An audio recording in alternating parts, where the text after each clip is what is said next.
پس لوگوں کے درمیان پناہ دے اور مدت میں اضافہ کروا دے۔ تو حضرت سعد رضی اللہ عنہ نے کہا، اے ابو سفیان، میری پناہ رسول اللہ صلی اللہ علیہ وآلہ وسلم کی پناہ میں ہے۔ کوئی شخص رسول اللہ صلی اللہ علیہ وآلہ وسلم کے خلاف پناہ نہیں دے سکتا۔ ابو سفیان کا حضرت علی رضی اللہ عنہ سے تجدید دوستی کا مشورہ طلب کرنا۔ مورخین بیان کرتے ہیں کہ جب ابو سفیان تمام مایوسانہ کوششوں میں جو اس نے تجدید صلح اور صلح حدیبیہ کی فعالیت کے استمرار کے لیے کیں، جس صلح کی قریش صریحاً خلاف ورزی کر چکے تھے اور تمام راہیں مسدود پائیں، اس کا مقصد یہ تھا کہ قریش اس تجدید سے اس سزا سے بچ سکیں جس کا خیانت اور نقص صلح کی وجہ سے انہیں مسلمانوں کی طرف سے ملنا متوقع تھا۔ تو وہ دوبارہ حضرت علی رضی اللہ عنہ کے پاس اس قرابت کا واسطہ دیتا ہوا گیا جو دونوں کو مربوط کیے ہوئے تھی، اور آپ سے مشورہ طلب کرتے ہوئے کہنے لگا، اے ابو الحسن، میں دیکھ رہا ہوں کہ امور کو طے پانے کا راستہ مجھ پر بند ہو چکا ہے، مجھے مشورہ دو۔ حضرت علی رضی اللہ عنہ نے فرمایا، تو قریش کا سردار اور ان کا بڑا طاقتور آدمی ہے، تو اپنے خاندان کے درمیان پناہ دے دے۔ کہنے لگا، آپ کی نظر میں یہ بات مجھے کچھ سود مند ہوگی؟ حضرت علی رضی اللہ عنہ نے فرمایا، خدا کی قسم میرا خیال تو یہ نہیں ہے، لیکن اس کے سوا میں تیرے لیے کوئی اور راستہ نہیں پاتا۔ مورخین کہتے ہیں کہ یہ بات سن کر ابو سفیان باہر نکل گیا اور چلا کر کہنے لگا، لوگو سنو، میں نے لوگوں کے درمیان پناہ دی اور خدا کی قسم میں نہیں خیال کرتا کہ کوئی مجھ سے عہد شکنی کرے گا۔ اور وہ حضرت نبی کریم صلی اللہ علیہ وآلہ وسلم کے پاس گیا اور کہنے لگا، اے محمد صلی اللہ علیہ وآلہ وسلم، میں نے لوگوں کے درمیان پناہ دے دی ہے اور خدا کی قسم میں نہیں خیال کرتا کہ کوئی مجھ سے عہد شکنی کرے گا اور نہ میری پناہ کو رد کرے گا۔ تو رسول اللہ صلی اللہ علیہ وآلہ وسلم نے فرمایا، اے ابو سفیان، کیا تو یہ بات کہتا ہے؟ اور ابو سفیان کی یہ بات آخری مایوسانہ کوشش تھی کہ شاید وہ اس طرح قریش کو اس جنگ سے بچا دے جس کی توقع میں وہ راتیں گزار رہے تھے، لیکن یہ ایک ناکام کوشش تھی۔ ابو سفیان کا ناکام ہو کر مکے میں واپس آنا۔ ابو سفیان نے قریش کو خلفائے رسول کے ساتھ خیانت کرنے اور نقض عہد کی سزا سے بچانے کے لیے رسول اللہ صلی اللہ علیہ وآلہ وسلم سے تجدید صلح کروانے میں اپنے ترکش کو تمام تیروں، کوششوں اور واسطوں سے خالی کر دیا۔ تمام کوششوں، واسطوں میں ناکام ہونے کے بعد اس نے مدینہ کو چھوڑ دیا اور قریش کے پاس اس متوقع جنگ کے انتباہ کو لے گیا جس کے فیصلے کو خود انہوں نے اپنے خائن ہاتھوں سے آگ دکھائی تھی۔ جنگ مکہ کا پہلا صریح اشارہ۔ موسیٰ بن عقبہ بیان کرتے ہیں کہ جب ابو سفیان مدینے کو چھوڑ کر مکہ چلا گیا تو رسول کریم صلی اللہ علیہ وآلہ وسلم نے ایک بدلی کی طرف اشارہ کرتے ہوئے فرمایا کہ یہ بدلی بنی کعب یعنی خزاعہ کی مدد کے لیے تھوڑا تھوڑا برسے گی۔ پھر فرمایا، اے اللہ، ان آنکھوں اور ان کانوں کو کام کرنے سے روک دے، وہ ہمیں اچانک ہی دیکھیں اور ہمارے متعلق دفعتاً ہی سنیں۔ قریش کا ابو سفیان پر قبول اسلام کی تہمت لگانا۔ جس وقت سے قریش نے اپنے نمائندے ابو سفیان کو مدینے بھیجا تھا، اس وقت سے وہ شدید قلق سے دوچار تھے، کیونکہ انہیں یہ خوف دامنگیر تھا کہ قریش اور بنی کنانہ کے فعل کے بعد صلح حدیبیہ ٹوٹ گئی ہے۔ اس لیے حضرت نبی کریم صلی اللہ علیہ وآلہ وسلم ان سے جنگ کریں گے، اور قریش کے قلق و اضطراب میں مزید اضافہ اس وجہ سے ہو گیا کہ ابو سفیان کی غیر حاضری طویل ہو گئی، یہاں تک کہ مکہ میں مشرکین کے سرداروں پر شکوک غالب آ گئے اور انہوں نے ابو سفیان پر اسلام قبول کرنے کی تہمت تراش دی۔ اور ان میں سے ایک نے کہا، خدا کی قسم ہم نے اسے دیکھا ہے کہ وہ صابی ہو گیا ہے اور پوشیدہ طور پر محمد صلی اللہ علیہ وآلہ وسلم کا پیروکار بن گیا ہے اور اپنے اسلام کو چھپاتا ہے۔ ہند کا اپنے خامند ابو سفیان سے تحقیق کرنا۔ جب ابو سفیان مکہ میں واپس آیا اور اپنے گھر میں داخل ہوا تو اس کی بیوی ہند نے اسے اطلاع دی کہ قریش اس پر تہمت تراشتے ہیں۔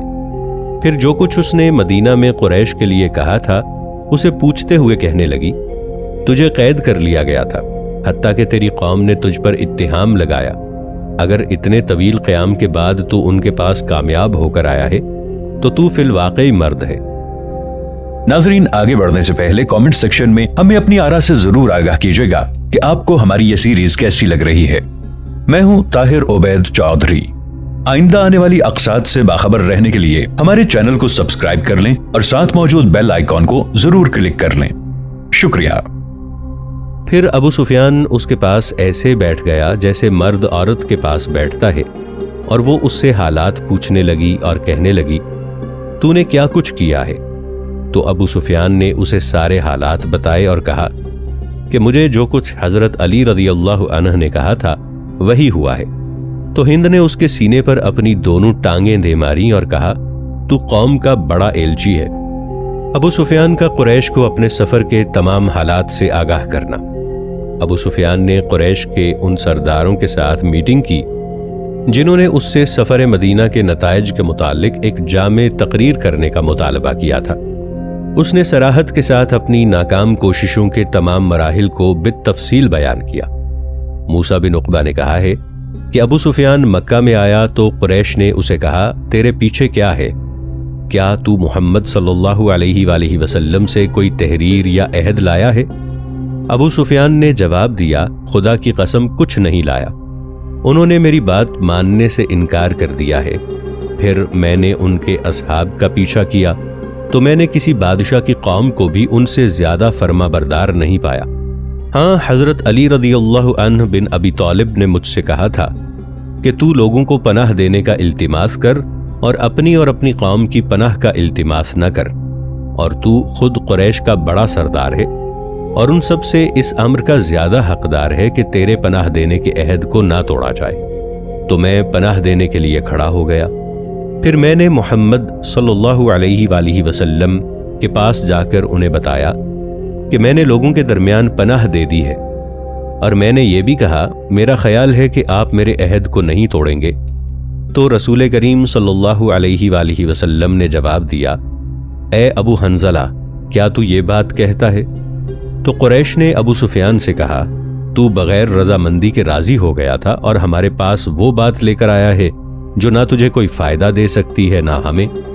اللہ کی قسم، حضرت علی رضی اللہ عنہ نے تجھ سے مذاق کیا ہے۔ تیرا پناہ دینا جائز نہیں، اور تیری پناہ کو توڑ دینا ان پر بہت آسان ہے۔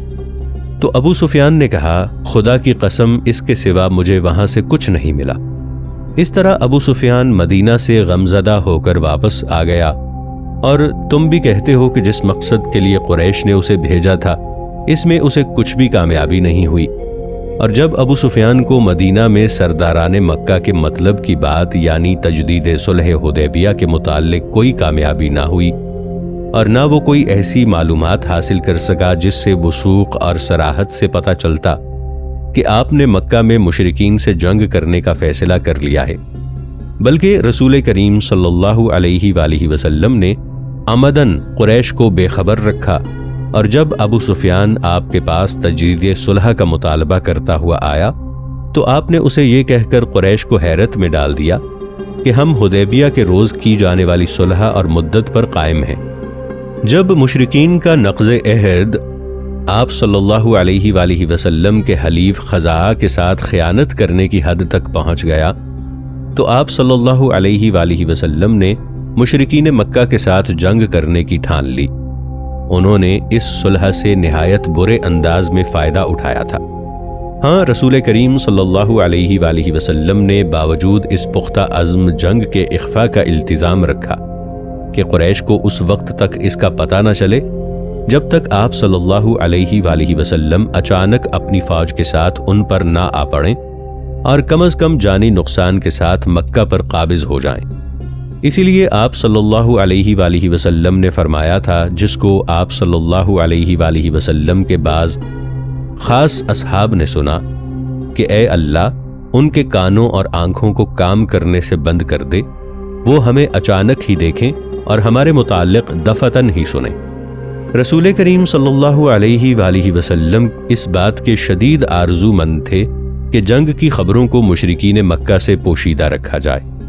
آپ نے اس کے لیے تمام ضروری اقدامات کیے اور آپ نے جنگ کی خبر کو اپنے عام مہاجر اور انصار صحابہ سے بھی خفیہ رکھا اور جنگ کی تیاری کا اعلان کر دیا، مگر یہ نہ بتایا کہ آپ کس طرف جانا چاہتے ہیں، یہاں تک کہ آپ کے اصحاب نے مختلف قسم کے اندازے لگانے شروع کر دیے۔ ان میں سے بعض نے خیال کیا جب انہوں نے آپ صلی اللہ علیہ وآلہ وسلم کو اسلامی فوجوں کو جمع کرتے دیکھا کہ آپ رومیوں سے جنگ کرنا چاہتے ہیں، اور بعض نے یہ خیال کیا کہ آپ نجد سے جنگ کرنا چاہتے ہیں۔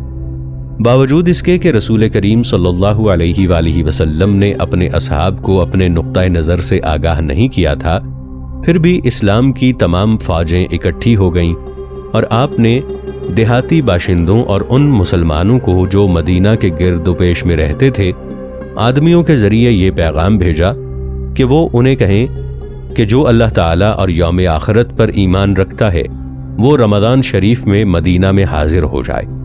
دیہاتیوں نے رسول کریم صلی اللہ علیہ وآلہ وسلم کی بات کو قبول کیا اور قبائل عرب میں سے غفار، مزنیہ، اشجع، جوہنیہ اور اسلم مدینہ میں آ گئے۔ رسول کریم صلی اللہ علیہ وآلہ وسلم کا اپنے خاص اصحاب سے جنگ مکہ کے متعلق مشورہ لینا۔ رسول کریم صلی اللہ علیہ وآلہ وسلم نے اپنے اہل کو حکم دیا کہ وہ جنگ کی خبر کو ہر شخص سے پوشیدہ رکھیں، خواہ وہ کوئی بھی ہو۔ مورخین کہتے ہیں کہ حضرت نبی کریم صلی اللہ علیہ وآلہ وسلم نے حضرت عائشہ رضی اللہ عنہا کو حکم دیا کہ وہ آپ کا سامان تیار کریں، مگر اس بات کو مخفی رکھیں۔ حضرت ابو بکر رضی اللہ عنہ اپنی بیٹی حضرت عائشہ رضی اللہ عنہ کے پاس آئے۔ اس وقت وہ رسول کریم صلی اللہ علیہ وآلہ وسلم کے لیے گندم، ستو، آٹا اور کھجوریں تیار کر رہی تھیں۔ حضرت ابو بکر رضی اللہ عنہ نے فرمایا، اے عائشہ، کیا رسول کریم صلی اللہ علیہ وآلہ وسلم نے جنگ کا ارادہ کر لیا ہے؟ حضرت عائشہ رضی اللہ عنہا نے جواب دیا، مجھے کچھ پتہ نہیں۔ حضرت ابو بکر رضی اللہ عنہ نے فرمایا، اگر رسول کریم صلی اللہ علیہ وآلہ وسلم نے سفر کا ارادہ کر لیا ہو تو ہمیں بتا دے، ہم بھی تیاری کر لیں۔ حضرت عائشہ رضی اللہ عنہا نے جواب دیا، مجھے کچھ پتہ نہیں۔ پھر حضرت ابو بکر رضی اللہ عنہ نے پوچھا، کیا آپ صلی اللہ علیہ وآلہ وسلم بنی الاصغر یعنی رومیوں سے جنگ کرنا چاہتے ہیں؟ تو حضرت عائشہ رضی اللہ عنہا خاموش رہیں۔ پھر حضرت ابو بکر رضی اللہ عنہ نے پوچھا، شاید آپ صلی اللہ علیہ وآلہ وسلم اہل نجد سے جنگ کرنا چاہتے ہیں؟ اس پر بھی حضرت عائشہ رضی اللہ عنہا نے خاموشی اختیار کی۔ پھر حضرت ابو بکر رضی اللہ عنہ نے کہا، شاید آپ قریش سے جنگ کرنا چاہتے ہیں؟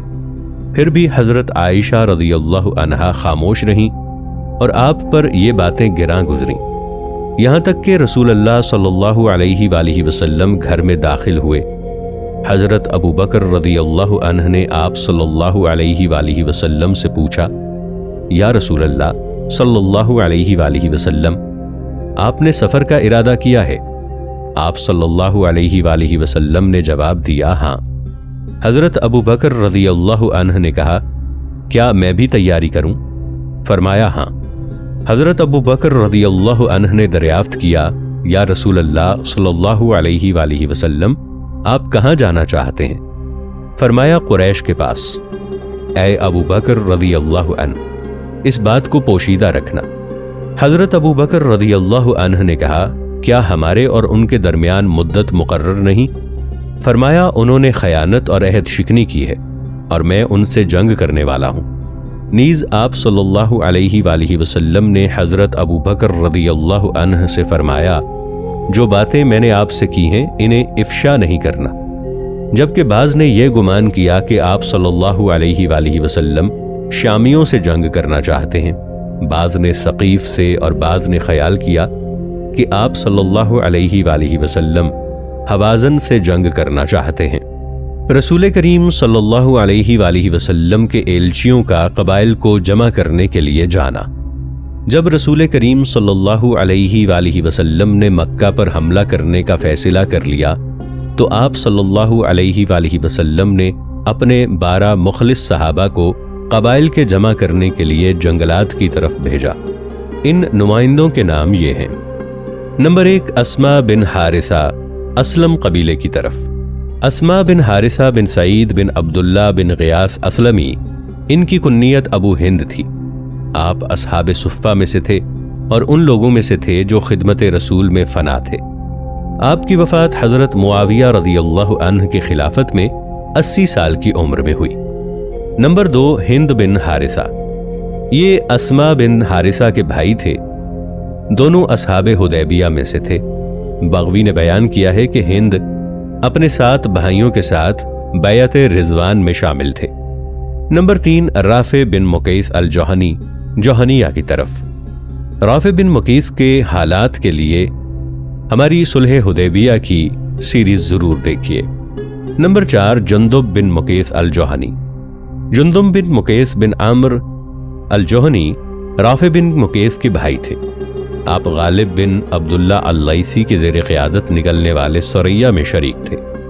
نمبر 5 ایما بن رخفہ، غفار، بنی ضمرہ اور بنی الحصین کی طرف۔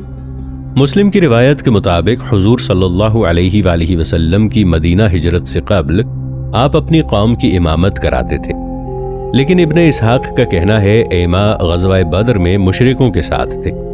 آپ غزوہ بدر کے بعد اسلام لائے۔ ابو الرحم کلثوم بن الحصین، غفار، بنی ضمرہ اور بنی الحصین کی طرف۔ نمبر 7 معقل بن سنان، اشجع کی طرف۔